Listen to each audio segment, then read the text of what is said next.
Hello there, welcome back to Max Answers Writing Advice Questions! NaNoWriMo edition. NaNoWriMo has been going on in full force now. You've been sending in your questions and I've got answers. So, much like I've been doing recently, I'm going to answer 3 randomly selected questions from a pool of the ones that you've sent my way. I'm going to time myself to make sure that I don't ramble, and we'll move on from there. But before I go anywhere, allow me to give you the formal disclaimer and remind you, as always, that the following is merely just my advice, my opinion, and what works for me. Don't take it as gospel, instead take it as the ramblings of a silly person who looks a little bit like this. Oh man, I wonder if I can check on YouTube to see like the drop rate. Like the instant I do my silly face, like viewership just drops. You can check that.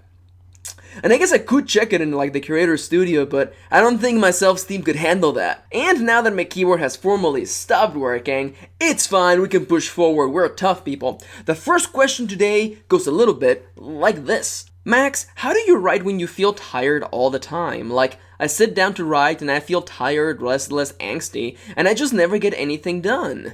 Timer, start. Okay.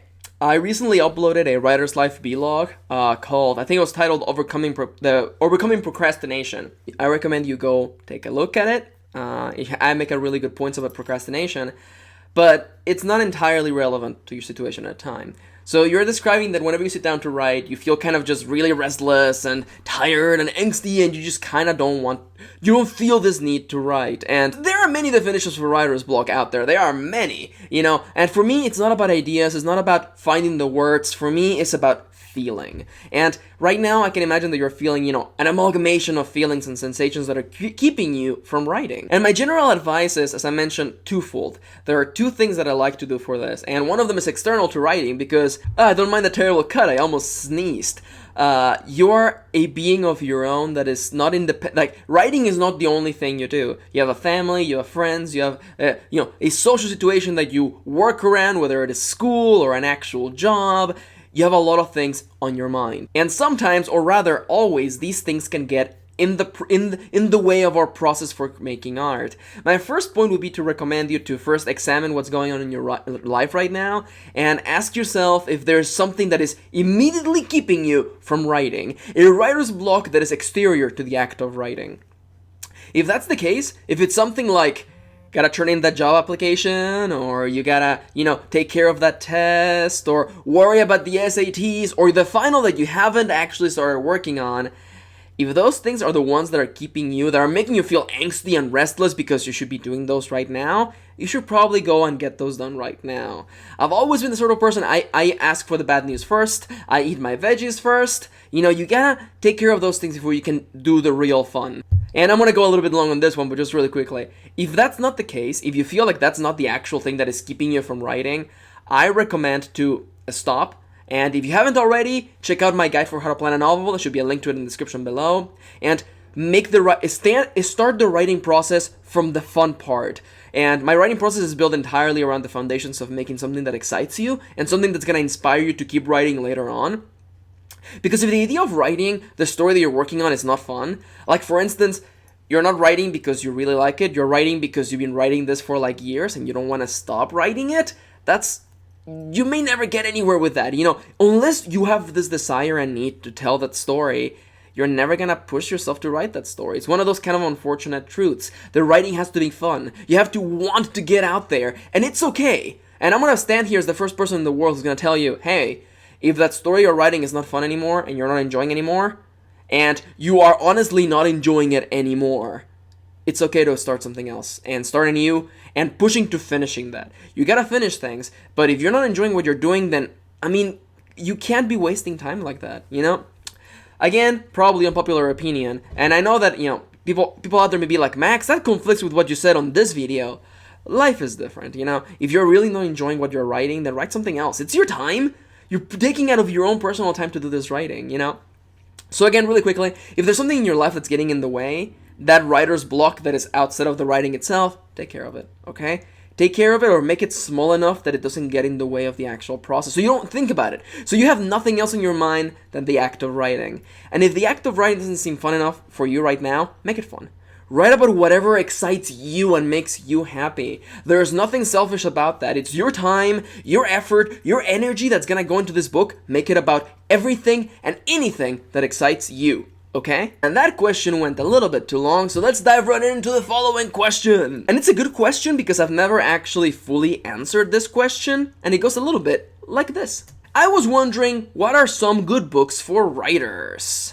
Timer on. Okay, this is gonna be a pseudo-funny question because most of you out there are like, what's Max's favorite book for writers? I wonder if it's On Writing by Stephen King. Well, that's the number one.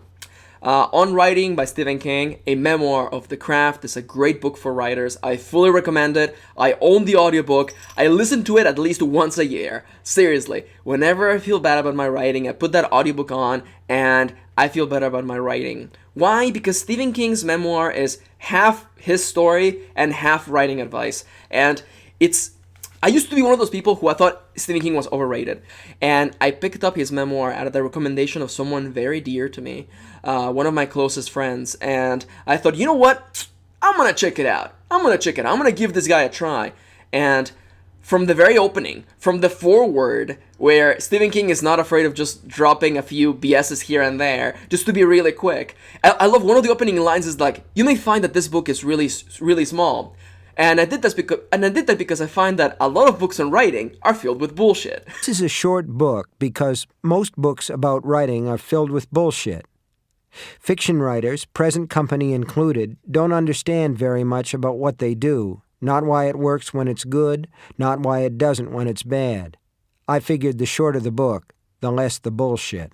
And I actually really liked that line. I liked it because he acknowledged the idea that people sell writing advice as hard facts and hard rules, and he doesn't sell his advice like that. He sold it as the toolbox that he made himself. You know, every time I mention the writer's toolbox, it's because of Stephen King. That's from his book On Writing. And everyone has their own collection of tools that they not only gathered through their, childhood and their, teenage years and their time in college, but also the tools we picked up from other people. And the book is actually really, really well written because he first tells you his story, and his story is very humbling. And as someone from a background of poverty, I completely relate to his situation and the way that he grew up, with a single mom and in a kind of really rough time of the United States history. And he goes over, the terrible jobs he had and his experience getting into writing. And it was incredibly relatable. And not only that, but it's really well written because the things he talks about are referenced later on the second half of the book when he talks about the writing. He's giving you examples of the way that he writes by his very own story, which I thought was really entertaining. I'm gonna go long on this one. I've been talking a lot about On Writing, and it's a great book. The audiobook to me is the best thing because Stephen King reads it himself, and that gives you that extra 10%. Him reading his own jokes and his own writing makes it that much more effective. And as a bit of a final note, I thought Stephen King wasn't a good writer, and I hadn't even read any of his work. That's how much of a hipster I was in high school. And I thought he was bad, and I thought he was overrated. And when I read the part of his memoir where he talks about his car accident, or the car accident that he was a part of, that, broke his spine, a bunch of his bones, and he spent months in the hospital. And when he finally got back into writing, and he admitted to being terrified of writing. And that fear, of like, maybe I've lost the gift. Maybe I can't write anymore. And he talks about how hard it was to get back into writing after not writing for months and, kind of having operations and learning to walk again, Really humbling, really touching. The only part of that book that's outdated is the thing on publishing, because that book was written in 1999. But other than that, it's a really good book. Now, as for other good books for writers, I have to recommend the one that either people love it or they hate it. I am a big fan of The Elements of Style by William Strunk Jr. and E.B. White. I actually really like that book. It was recommended to me by a friend and also through Stephen King's On Writing. That book is actually really good. And ironically, it hasn't aged as much. The book, it's not like a guide for how to write. It's just a guide for how to do quality of life improvements for your writing. And it has a lot of kind of timeless values, like less is more. Why use a big word when you can use a smaller word that doesn't actually muddy the meaning of what you're trying to say? A lot of really just good things. And the sun is setting suddenly, and my lighting is all dramatic now. The Elements of Style by William Strunk and Strunk Jr. and E.B. White is a really good book. It's short, and it's like lesson number 1. Never do this. And I know it can seem a little harsh. I don't follow all of the rules, but it's good to read it because it gives you a point of view of all of these quality of life improvements. It's just a bunch of really small lessons of like, stay away from the passive voice. And in the explanation, it's really clever. I love the audiobook. I have it on Audible. It's also really good because the voice actor kind of does a really good job on that. By the way, I don't know if I mentioned this. Links to all these books are going to be in the description down below, okay? So The Elements of Style is kind of a classic. People either like it because it's really practical. There's not a lot of flair to this one. It's like 22 lessons on how to do better writing and to be more concise and more clear. People like it because of that, or they hate it because it tries to be really solid on its advice. If you want to read The Elements of Style, I recommend this, okay? And I'm sure you can find this at any bookstore, especially your secondhand bookstore. Read them with a grain of salt and only pick up the ones that you actually believe in. Whenever you read it, analyze each point and ask yourself, do I believe in this piece of advice? Why did William Strunk Jr. and E.B. White, the writer of Charlotte's Web? Yeah. Why do they believe this was important? And do I believe with it as well? And should I take this into my writer's toolbox with everyone? I claim most of them. There are a couple that I'm like, but most of them are pretty important. Now you may be asking yourselves, Max, for how much longer is this gonna go? Just 2 more books. One of which is really short. In my reading list right now, I'm going to be reading relatively soon Bird by Bird by Anne Lamott. It's right there in the corner of my screen. People have been recommending this book to me forever. I am finally going to be reading it and looking it over. If you want to get ahead of me, link in the description below. I've heard a lot of things about this book. Basically, like, wherever you look for, like, top 3 books for a writer, it's always on writing, Elements of Style, Bird by Bird. And I remember my college professor recommended Bird by Bird with, like, a burning passion, and I respected her opinion, so I'm finally going to be listening to the book, the audiobook. As soon as I'm done, I picked it up through Audible, by the way. I use Audible. I love it. It's great. As soon as I'm done with Fahrenheit 451, which I never read in high school because I'm not American, so as soon as I'm done with that, I'm going to pick up Bird by Bird. I've heard great things about it. If you want to get ahead of me, go check it out. And the final book, which is a little bit of an honorary mention, because I know that I'm giving you a lot of books on writing advice, but not books on writing itself, books to get you to write. And one of the few ones that I actually recommend, it's a workbook, I guess, called Ready, Set, Novel by the people behind NaNoWriMo, including Chris Beatty.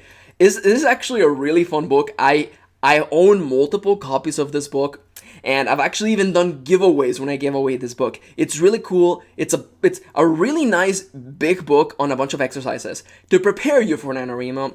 It's cute. I really like it. It's full of exercises. It's not something that I would recommend for somebody who isn't entirely new to writing. Like, if you're new to writing and you want something to just push you to do a little bit of work every night, I recommend Ready, Set, Novel. It's awesome. Again, link description below.